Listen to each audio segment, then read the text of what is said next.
What if you could learn from physical product entrepreneurs that have risen up from the trenches to dominating their market by creating successful physical product brands?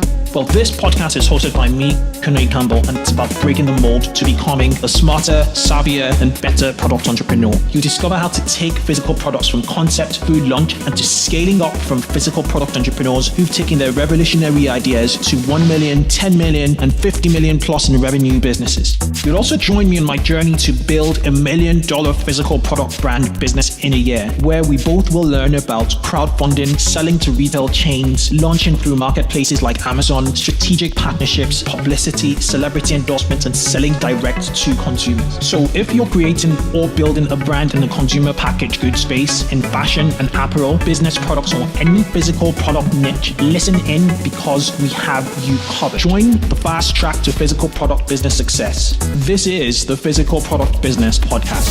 I'm Cabell. Let's get rolling. With retail moving online, finding a good domain name has become ever so important. But the challenge is that most decent .com addresses are either difficult to acquire or unavailable. The good news is that retailers now have a powerful alternative with the .store domain name. A .store domain name will be short, relevant, and directly associate your site with e-commerce and retail. Search engines give .store domains the equal attention and importance as .com TLDs. .store domains have already been adapted by top brands such as Emirates. So if you check out Emirates.store, you get to a store there. Jimi Hendrix, so JimiHendrix.store, and F1 Formula One, F1.store. If you want a short and snappy domain name for your retail brand or your online store, you can now get a .store domain for just £4.99, which is about $6.99, using the coupon code 2XSTORE. That's 2XSTORE on get.store. Just go to get.store in your search engines and use 2XStore. This episode is brought to you by Klaviyo. It is a game-changing email automation tool specifically built for scaling e-commerce businesses. I'm not just saying it. I use Klaviyo in my e-commerce store, and stores I advise for. Household names in the e-commerce space such as Brooklinen, Bonobos, and Chubbies use Klaviyo. Here's why. Klaviyo has one of the most impressive feature sets in the e-commerce email personalization space at the moment. Besides the one-click setup, Klaviyo's Pixel tracks visitor behavior to help you set up highly effective custom email funnels. Klaviyo also offers pre-built autoresponders for cart abandonment, upsells, and win-back campaigns. Klaviyo's most game-changing feature is its Facebook Audiences integration, which helps your email list to sync up with your Facebook ad campaigns. So as you continue to scale up your store, Klaviyo will help automate a lot more sales.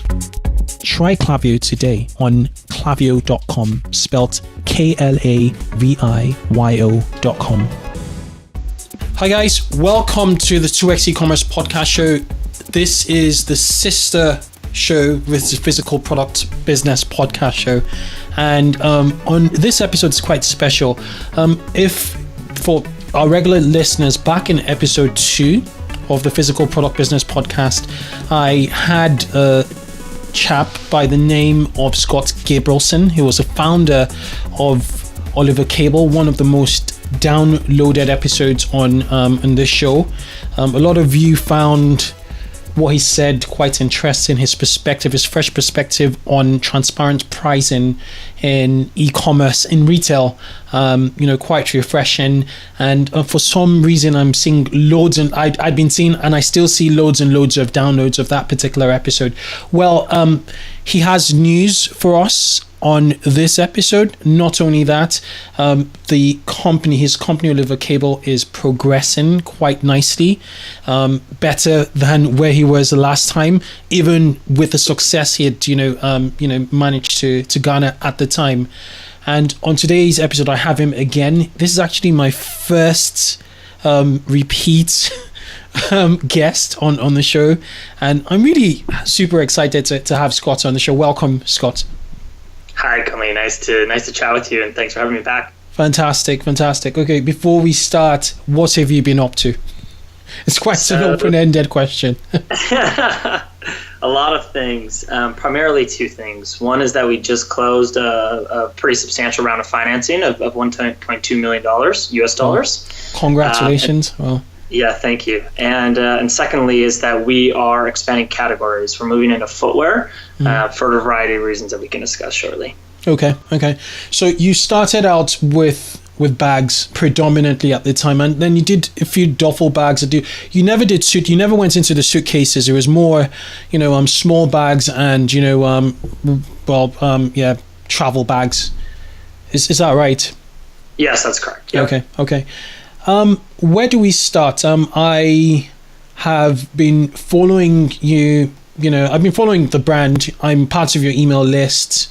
I follow you on Instagram. I see all of the clever marketing you've been involved in, and I would like to ask, why shoes? Why didn't you go into suitcases like Away? I think there's an ex-Warby Parker exec who founded away.com, and they just do suitcases up against Samsonite. So why shoes? Why not suitcases? Yeah, it's a good question. So to address suitcases first directly, we're big fans of Away. We're also big fans of Raiden, and these are two companies that are taking technology and building these amazing brands and with great stories and the rest.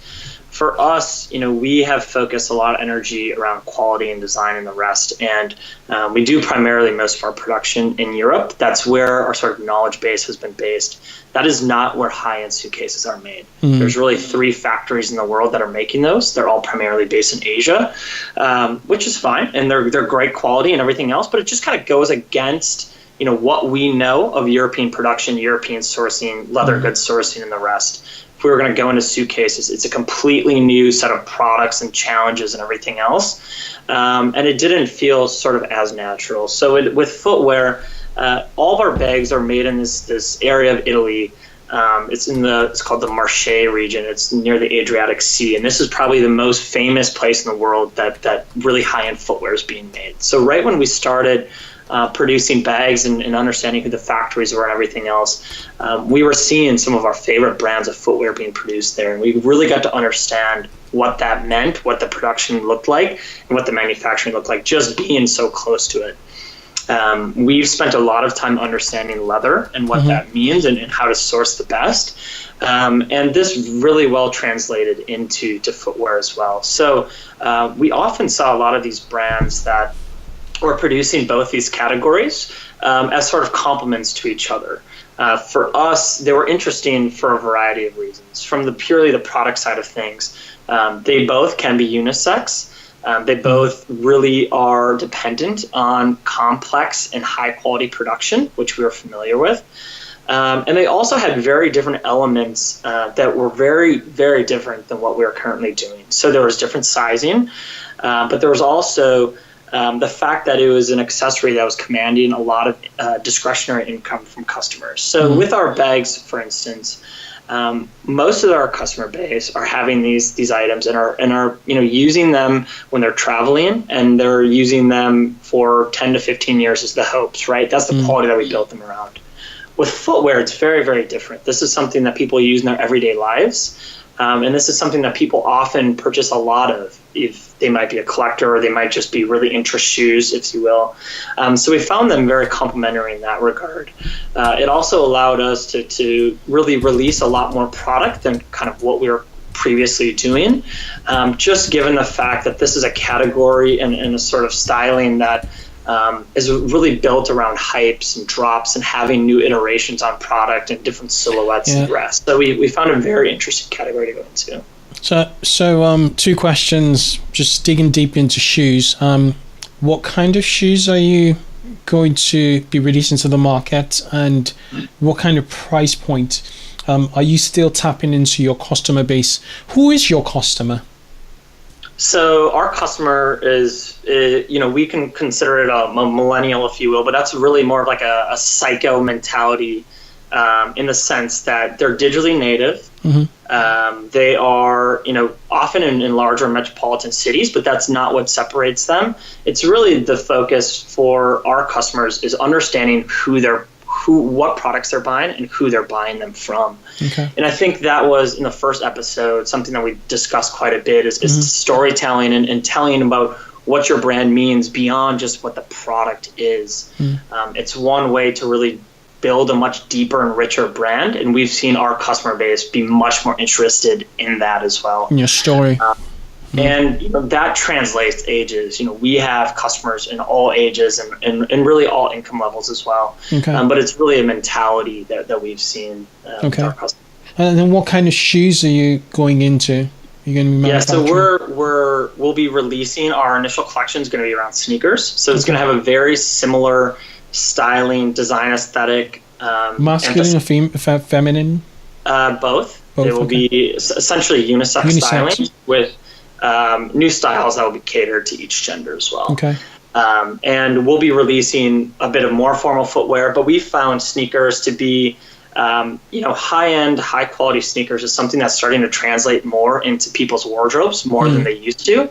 People are wearing them to work. People are wearing them out. It's not just about being very formal and wearing a suit and tie every day or wearing dress pants and dress shoes every day. So it's that lifestyle when they almost like they carry a bag. Most of the time when they carry a bag, they're going somewhere, not necessarily to work. So would it complement, that, would it complement, would you just complement the bags while they're, using the bags? Are you... Exactly. So our bags are not incredibly formal. We're not making, very rigid suitcases or briefcases, if you will. So our bags are a bit less formal, but we also found that sneakers are just a lot more interesting. There's a lot more you can do on the design side. There's a lot more you can do on the silhouette side, changing with outsoles and textures and the rest. It's much harder to have that sort of invention on the and creativity on the formal shoe side. There's a few very core silhouettes and a few very core colors, and that's kind of that's kind of the extent of it. Yeah, so there's a lot more flexibility in design, in the sneaker space. True, very very true. What about your price point? What price point are you looking at for your footwear for the sneakers? So the core of the collection is going to be between. I'm not sure if most of the listeners are North America or European based, but from a U.S. side of things, it'll be between 170 and 210 US dollars. Okay. So that translates into pounds of like what 120 to 150 perhaps. With a Brexit, I'd say slightly more, like 140, 150. Sure. That's ridiculous. So for us, it's still. We've never been about being the cheapest product. We're always been about providing the most value that we can. So we want to make the highest quality product that we can, but still offer it at a price that's achievable. Okay. We're not, Are they going to be still made in Italy? Are they going to be European made or? Yes, so they're going to be in a combination of made in Italy and made in Spain. All of our leathers, our outsoles are all sourced in Italy. Most of our production is actually going to be happening in Spain. And so when we were looking at this category, we essentially went and visited almost 100 different factories. We brought on a couple full-time people in Europe that had been in this footwear space for a really long time. Okay. Once we really labeled down the few countries that we were most interested in, France, Italy, Portugal, Spain, we then sought out who can make the best shoe for us at the price point, especially that we want to offer it at. So for us, Italy has been an incredible place to produce footwear. There are things that are challenging about producing in Italy that we were able to sort of mitigate with a factory that we found in Spain. Okay. The quality is essentially the exact same, but just from a sourcing and production side of it is easier for us to produce in Spain. Okay. So you're really in the premium end of things. Is your target to make the shoes collectibles in a sense? Because if you're doing sneakers, and you look at brands, such as we were talking earlier, such as Supreme, they, as much as various subcultures use, or wear them on a regular basis, some people are actually keeping them because of their intrinsic value, over time. So is that the plan, to potentially take a few of your collections to eventually become to make it to the Sneakers Hall of Fame? Yeah, good question. I think for us, all the products that we made are produced with the idea that they're going to be used every single day. We want our customers to wear them, to enjoy them, to create experiences in them.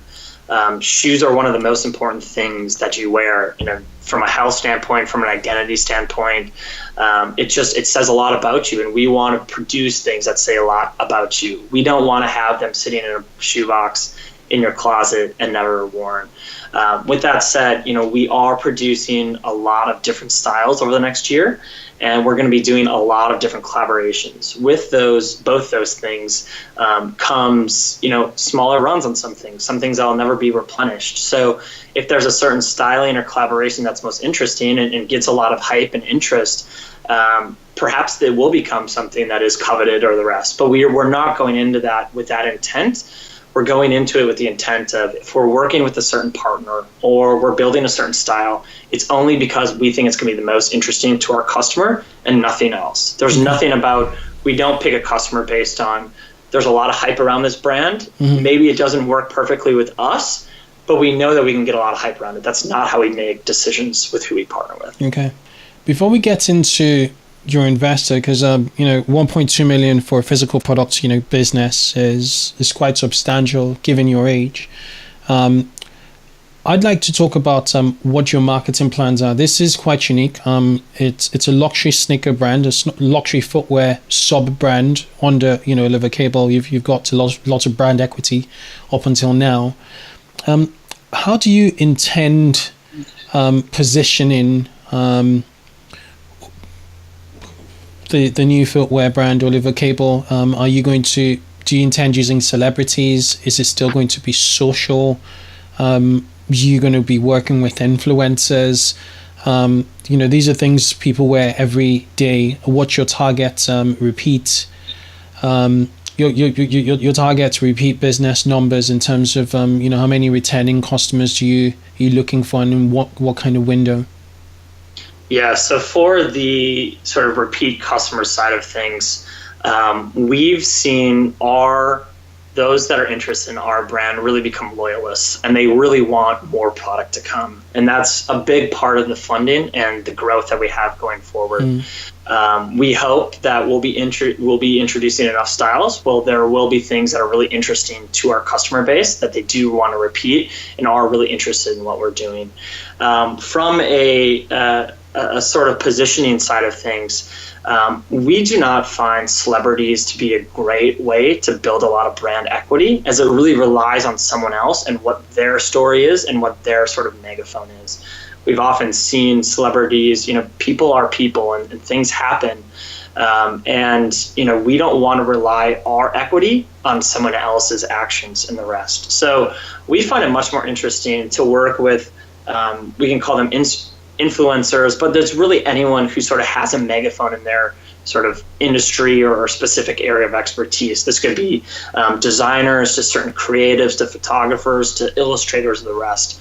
We find working with them to be much more interesting for a variety of reasons. One is the fact that their engagement usually is much higher, but they also have a very authentic voice. They do not just take product because they're getting paid a lot to do it. A lot of times they already have, let's say they're a photographer, they have a full-time position. This is not, if they have a great Instagram following, it's not because they take big, they work with big brands and take big dollars from them. It's because either their imagery is great or the way that they tell their story is very unique. We find working with them to be much more interesting. It allows us to work with a lot more people, and it's also people that we can associate with, and there's not this sort of bureaucratic way of working with them where if you're going through reps and agencies or the rest, it can be it can be a major headache. I see what you mean. So would they pretty much hang out in Instagram? Is that the plan? Are you looking beyond Instagram to other channels? So from a promotional side of thing, we still rely on three major things. One is press, so we use them to tell our story. We do that. Press. We do that through editors. Secondly is social, and that's where we spend a lot of energy. Is telling our story through social channels, just knowing how much time people are spending on them, and how interested they are in exploring and learning new things. And thirdly is really through our email list and going to the communication channels that we currently already have. So email has been a big thing for us. I can't stress the importance of it. It really is an opportunity to command, even if it is only 15 seconds, it's someone's direct time. They're not one swipe away from the next photo. They actually have to open up whatever you sent them, and they're reading exactly or whatever you showed them or sent to them via text. Yeah, I'm a subscriber to your email. In your opinion, what are the biggest tips to listeners listening around email marketing to getting it right? You've made mistakes and you've seen successes. Yeah, I think the biggest thing is clarity. With email, a lot of times people want to get as much information in the email that they can, and it often just becomes too much, right? Everyone has seen the emails that are incredibly heavy with text and tons of imagery, and it's just way too much information. It's just overwhelming, and you just don't want to read it. So for us, we want to be very clear with what the message is in the email, make it very straightforward and very simplistic. And with that comes a lot of you can have your emails be much more beautifully designed. You don't need to rely on as much, copywriting and the rest. It just makes things much more interesting. And if you can give them a glimpse into what message you're trying to say and then direct them to, at the end of the goal, your website, that's where we want them to spend more time. It's not we want them to spend more time in the email. We want them to spend more time on the website and actually looking at product. Okay, let's go back to the shoes, and because I find it very interesting. You've got $1.2 million of cash, and you need to spend it quite efficiently. Probably getting the right human resources, the products inventory, making sure you're fully stocked over the next couple of years, and you're investing probably also in marketing. I suppose that's probably how you spend the money. What's your product launch strategy for the sneakers? How do you intend to what kind of lines do you intend to launch, and when? So with the launch, we'll be launching on November 14th. And the way we're thinking about it is we want to do a few things. First is that we really want to tell the story of the product and why we're moving into this category. So we're going to do that again through our three main channels: social, email, and press. So that is, for us, a very important way to make sure people know when we launch our collection that it's live and that they're interested in it, and the hype has been built for it. On the email side of it, what we've done is that we'll be releasing in early October an email to our audience of now nearly 200,000, a message about what why we're moving into this category, what this means, and what they can do to be a part of it. And so what we did was we built in essentially a referral program, if you will. And what that does is, with this email, you click on a link, and it brings you to part of our site. And within that site, it gives you, again, a brief description on what we're doing. And it also sort of incentivizes you to help spread the word on what we're doing. So there's a variety of sort of rewards that you can get based on how many people you refer. If you refer, I think it's 2 people, then you can get an actual sneak peek and see what the collection is going to look like. Nice. If you refer a few more people, you get early access to the product. If you refer more than that, you actually get discounted product. And the reason for this is that, again, we found email to be incredibly important. We want to continue telling our story, and we want people to that have this sort of insider information to be able to tell people that they think will be interested about it, and be rewarded for telling people about that. So those are the reasons that we really built that in.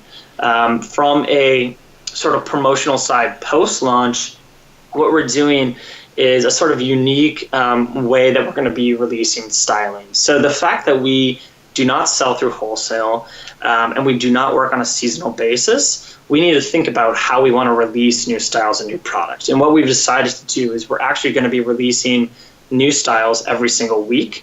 Right. And with that, we will be able to test a lot of new product, tell a very interesting story, often go back to our customers and have something fresh and new for them to see. From a business side of things, it allows us to really mitigate the risk that comes with inventory. Yeah. The challenge is when you're working with factories, and I'm sure a lot of people that are listening have dealt with this, there's minimums that are needed. Perhaps it's not on a style or a color side of things, but it's a minimum production run. So if we can produce more SKUs, but have them in smaller units, we can do a lot more testing before, if we were going to work on a traditional side of things, we might have to produce, 1,000 pairs of a certain style, and we don't even know if it's going to. It's a very agile approach to supply chain management and e-commerce in general. And because you're direct to consumer, you can afford to do it. Traditionally, with a wholesale model, given the fact that it's wholesale, you need a big chunk. You need to invest a big chunk anyway to give your distributors or your sales partners, and then But with this, it's so agile in the sense that you drip feed in, getting feedback, and then that could lead on to manufacturing more. Exactly, right? And there's two other parts of it that are important. One is the fact that we are producing smaller runs, so product will be often sold out. So it sort of incentivizes our customers or potential customers to come in and really follow the brand and follow what we're doing, because they know if they don't purchase a certain style, they might never have the chance to do so. I'm keen to watch the markets and how you go, the execution of all this, because it sounds very, very, very interesting.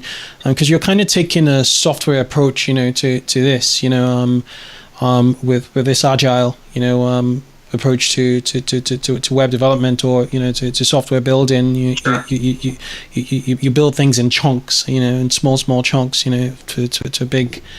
For a big project, rather than taking a big bang waterfall approach. So it'd be very interesting to see the execution. I think one other thing that we saw to be really interesting that we did not realize at the beginning was that it's actually incredibly beneficial for our manufacturers and our factories as well. They're used to traditional brands producing on a seasonal side of things, so they're busy for certain parts of the year, but are very slow during other parts of the year. Working with us, they're essentially producing all year round, every single week for us. It allows them to constantly be working and keeping everyone busy and everything else, which again helps them, which helps us as well. We have negotiating power, we get better terms, we can sort of test more things that they wouldn't traditionally do, all because of this approach. And it's going to be transparent pricing. Also, you're going to reveal, the pricing model for every. Yeah, of course. Oh, well. Of course. Super. Okay, let's talk about how you raised the cash, the money to fund this strategy. The strategy is solid, so I presume it might not have been that difficult to convince potential investors. But what did it look like? Looking for investors. Yeah, it was very abnormal, if you will. So when we went live, we were approached a few months later by an investor, or actually not an investor, an entrepreneur, but a very wealthy one, who had built a $1 billion technology company. And he wanted to invest. And we had a few venture funds also reach out to us who wanted to invest. We weren't really raising, and we didn't really have any interest in bringing on a venture fund that may perhaps want to exit in 3 to 5 years. It just wasn't really where we were, our sort of mentality was. With that said, financing is an important thing of growing a company, especially something that has an actual physical product. So when we were approached by this individual, How did he find out about you? He read an article about what we were doing. The press. Yeah. So it goes So back powerful. to the importance of, press is And your story too. incredible. It's not just the press. Don't give it just to the press, but the story is very compelling on both sides, on the business side and the consumer side. Yeah, I think storytelling is just an important thing for, both having people relate to your brand, but also having press something interesting to tell about. So, as I mentioned in the first episode, we spend a lot of time on building that story and what that story meant for both us and who we were going to reach out to. And it sort of plays through in everything that we do and sort of played through on the press side of things. So he read, there was a story that wasn't in a big publication, but it was very, very lengthy. It was almost, I think it was like 6 or 7 pages. It gave an incredibly deep dive into not only the brand, but also sort of my philosophy and the way I was thinking through building this company, and the plan and the thoughts of building this to be a long-term company, not something that was, a short-term project for the rest. And I think, he had started his company 20 years ago. He owned, I think, 100% equity of his company when they had a nearly $1 billion exit. So he knew the power of that sort of mentality and having that sort of approach on things. And for that reason, he was very much so interested in what we were doing. And he actually ended up funding the entire round because of that. And we were really excited to have him do so for a variety of reasons. One was the fact that I got to know him incredibly well. And I very much trusted him both from a business side of things, but also from a personal side of things. I think that is one thing that I really would want to stress is that, with either business partners or potential investors or the rest, these are people that you're going to be working with for a very long time. So making sure that you understand what their values are and what their goals are for the company is, it's something that can be overlooked when someone's handing you a big check, but it's something that, once you're sort of working together and you have to send them certain documents to the rest, you want to make sure that their mentality is the same as yours. So with that, we had a lot of conversations, and as I said, he ended up funding the entire round. And it was with this mentality that we want to build something that's long-standing. This isn't something that's short-term, and we're going to invest into product primarily, but also into continually telling our story and growing out the team as well. Okay, is he doing it through an investment? Through an investment entity, or is he doing it by name? What's his name? Or is he doing it personally? He's doing it personally. His name is Michael Chambers, and he is. It's all personally done through him. He has no sort of separate investing entity or anything else. He has invested in a variety of other startups across different industries, but he's still an entrepreneur. He's still the CEO of the company. He's very active in the businesses that he's building, and he's very interested in being active in the companies that he's making investments in. Is he going to be active in Oliver Cable? He's very active from a strategy side of things. So, he has hired thousands of employees. He's worked through HR. He's worked through accounting and finance and a lot of these things that no matter what the industry is, there's these common business themes that, to be frank, I need help with, and he's there to help me and work with me through those different elements. So from a sort of industry side of things, he's not a fashion expert or an e-commerce expert, but that's not why we brought him on, was to be those things. People are willing to, we've found having mentors to be incredibly important, and we work with people on a daily basis that are building their brands. They are founders and CEOs of companies that we really love and respect, like Away that you mentioned earlier, or Raiden that I mentioned. These are the people we really want to get advice from that are industry specific. From a more of a general business side of things, that's where we lean on him for. This is a hard question. You don't have to answer it or not. What kind of equity are you letting go of? Yeah, so it's a minority equity stake. So he is not going to be controlling the company. It's still very much in the hands of myself and the team here. Okay, sounds good. It sounds to me like rather than a round of funding, he sounds more to me like a co-founder, but with you controlling and running everything on a day-to-day basis, if that makes sense. Yeah, no, it very much so does. When I was working in venture capital before, I went to business school, there's a very specific approach that most of these funds take to investing in startups.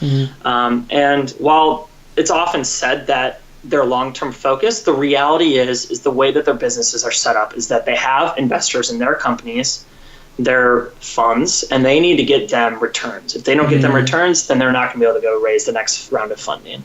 So they're always incentivized to liquidate out of their portfolio, to sell companies for some reason or another. That was not his mindset. He does not need liquidity from us. So for those reasons, we're very much aligned in sort of the long-term vision of the company, investing in appropriately. And it does, like you said, it kind of does make him essentially a co-founder in that sense, and a very untraditional investor in the other sense. Very, very, very interesting. Another question I had to do with, I forget, but with him and you, with regards to your plans to make Oliver Cabell $1 billion company. Is that a question? Yes. Are you looking to build exactly? Well, how ambitious are you looking? How ambitious is this venture? So in terms of, I don't think size is ever, from a sort of revenue side of things, is not the goal. Okay. We do not. If that was the goal, we'd be taking things in a very different approach. We'd investing in our money, the dollars into different things and the rest. The goal is to build a long-term company that provides a ton of value. We think if we do those two things, create products that are incredibly interesting, create a brand that's incredibly interesting, the result of that perhaps may be $1 billion company. But that is not the onset the goal. We do not have first. That, and we don't have investors where that is their goal. That is the goal with a lot of venture funds. And of course, our investor wants to have great returns, right? And we want to give him those returns. But we also want to make sure that we build a company that's long-standing, is not going to be one of these things that we just invest hundreds of millions of dollars or tens of millions of dollars or whatever it may be into. And after the funding runs dry, we see if we do or we do not have a company. We see a lot of heavily venture-backed companies go through that approach, and that's not sort of the approach that we're taking. Gotcha. Okay. I think that it's really interesting with what you've done thus far, and your foray into footwear. I'm really keen to, as I said earlier, I'm really keen to see the execution with regards to the drip feed approach. I reckon it's going to make it more exclusive. There's going to be a sense of scarcity. And people would be looking forward to seeing the new designs, especially when the first few designs are very fresh and interesting. So I'm really keen to see it in come November. Thank you very much. Yeah, I think we do not want to separate people out based on it. We don't want to make things that are exclusive. We want to make things that are really interesting and that people are interested in. We're not, if exclusivity was the goal, perhaps we'd price things much higher. We want to just create the best products and provide as much value to people as we can. And with that, we want to have fresh and new products and new silhouettes and new designs that are very interesting. And that's the goal. Perhaps due to the fact that we're doing lower runs and the rest, there is going to be this scarcity factor that comes with it. But that is not the from the onset, that is not the Would you be accessible as like a brand Tom's, like the brand Tom shoes? They're just purely from a price point stand of things, they're so much different than we are. They're retailing $30 to $40. Oh, they are? Okay. Yeah, they're much lower. We are retailing for, $170, $180. So that alone sort of has a different sort of demographic, just purely because of that factor. But and we also, Tom's goes through retail. We do not go through retailers. We want to control our message, control our brand, do it all through our own channels. And that factor alone, just limits again, keeps things a little. The exclusivity just goes up because of those reasons. Yeah, direct to consumer, like Gymshark in the UK, they're a fast-growing active wear company, and every single transaction goes through their website. Yeah. Every single transaction goes through their Shopify website. Nowhere else. Yeah. It's amazing. And that discipline to not get tempted. A lot of people will come knocking at the door, giving you offers. You should not refuse, if liquidity is an issue, and, you just totally refuse. The reason for it being so important is that controlling your message is the most important thing, especially when you're building a brand. Mm-hmm. When you start selling through XYZ retailer with a clerk who's completely underpaid and is not incentivized to tell your story as authentic as it should be, it's not going to turn out the way you want it to. Yeah. And, you look at example after example of people that can control their messaging and their brand and really have their arms around what their brand means and let their customer sort of also flush that out with them. You don't have to rely on another retailer to make sure that their brand doesn't diminish as, that can potentially diminish yours as well. It's almost like Apple. They control, I'd say, 70 to 90% of their entire supply chain is direct to consumer. I might be wrong. I think Apple's actually a great example. Yeah. It's the same. They went with it with the same approach that we want to control all of our messaging. So you see them sell through very, very few channels because they know that once you see Apple computers everywhere, they're not going to have the same sort of cliche and the same sort of thoughts on people. Their brand perhaps may diminish a bit. Yeah, and the philosophy actually filters through their products. It's not just a supply chain. It's what the iPhone is all about. It's what a MacBook Pro is all about. It's just that singular message of solidity, really. Just something solid and control all through. Okay, Scott, we could go on and on and on and on. It's been a pleasure having you again, and as I said, I'm really looking forward to November. And congratulations! Congratulations! Yeah, thank you so much. Perhaps later in the year we'll have to have another chat, and I can give you and the rest of the audience an update on how it goes to release a new product every week and what that looks like from a supply chain. Consider that. Consider it a yes, please. I will love to catch up. Months ahead, so we can get feedback from you. Okay. All right. Cheers. Thank you so much. Yeah. Cheers. Talk to you soon. Bye. Bye.